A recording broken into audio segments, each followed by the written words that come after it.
Hey everybody, it's Dr. J here at 365 Academy of Baseball, and I'm really excited to be able to chat with one of our premier players here at 365. His name's David Thomas.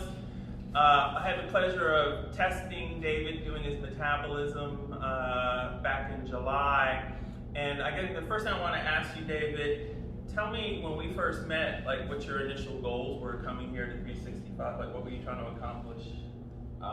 I came here to throw harder. I mean, coming out of high school, I was throwing 87. I'd been throwing 87 all through high school. 87 freshman year was like big. I was a D1 prospect. I was getting looks from really big schools, but I never improved. So I came here in my senior year, having committed to a D3 school now, and kind of feeling that disappointment to see how hard I could really throw, because I felt like I failed, to be honest.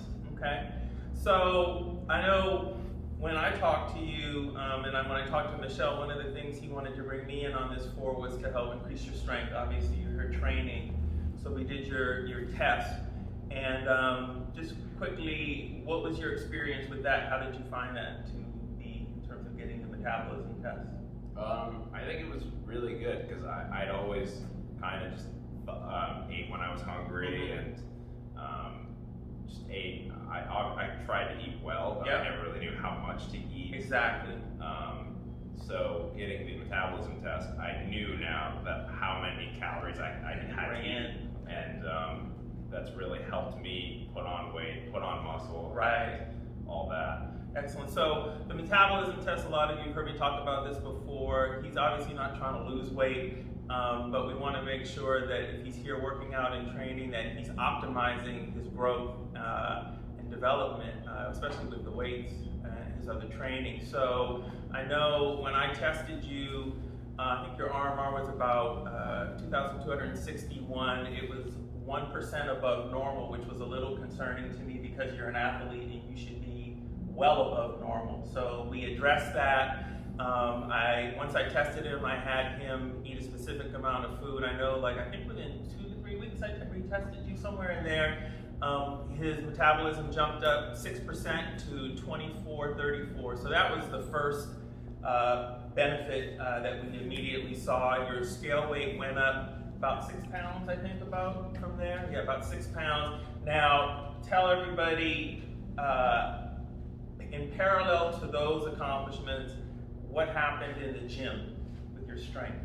Well, over the two months-ish that I was here, I actually made over 100-pound PRs in all the major categories: squat, deadlift, lunge.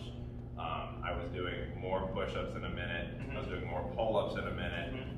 Overall, it was very clear that I got a lot stronger. Excellent. And I was throwing a lot harder. Right, that's the main thing. So, yeah, absolutely. The metabolism test kind of changed how well I can optimize my training. Exactly. So, with that being said, tell me some of your favorite parts of being here, the benefits you see being here at 365 versus if you had just been training at home or at 24-hour fitness or something. It's good to come here and get a baseball-focused training, and to be here with a bunch of guys who also play baseball, some guys you can compete with in the weight room. It's really personalized. You can always talk to the other guys, or Michelle, or you, and it's a smaller group, so you actually get a lot of attention, as opposed to a lot of other gyms. Right. 24-hour fitness, you don't get any attention from any trainer. But some of the other bigger programs like Driveline or Cressy Sport Performance, you go in and there's 200 guys. They have 1,000 clients, so they're obviously interested in you because you pay them, but they're not super engaged with you. Got you. Okay, and then I guess as a pitcher, what would be your message to some of the younger guys? Because I know you've been playing for a while. Some of the younger guys who are maybe where you were at 3-4 years ago, what would be your message to them? Well, like I said, freshman year I was throwing 87, and I was talking to some really big schools, Mhm. and I really thought all I had to do was just show up to games, pitch, keep throwing, and it would all work out. But in reality, what I found was I had to show improvement. Right. And while I was at the top of my class in velo my freshman year, by my sophomore and junior year, I wasn't. There were Mhm. kids throwing 94 to 98, and I was still throwing 87. Okay. And my message to all you travel ball kids out there, you travel ball dads, you travel ball moms, is if you're not throwing 90 plus, there's no reason for you to go out to a tournament. Mhm. If you're a pitcher. If you want to be recruited, if you're really serious about being a Division I pitcher, you have to get in the gym. You have to work your way to 90 miles an hour, especially if you're a righty. Lefties are weird and they recruit lefties that throw slow all the time, but if you're a righty, get in the gym. You need to throw hard.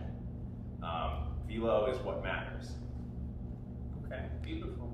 Well, I'm excited to see what's next for you. It's been a pleasure working with you, I know, here, and hopefully people will take to heart some of the messages you're giving them right now, some of the advice. I know a lot of people don't, but hopefully they will see with your performance and your future how valuable that message is.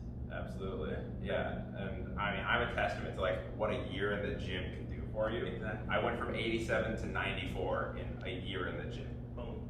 That's all. And if I had done that my junior year, I'd be going to somewhere way better than Johns Hopkins University. Not that I'm unhappy with it, but if you want to go to a Pac-12 or an SEC or anything like that, you gotta throw Fast. You gotta throw hard. Yeah, hard and fast. So Okay, awesome. Thanks a lot for your time. for sure. Yeah. Yeah.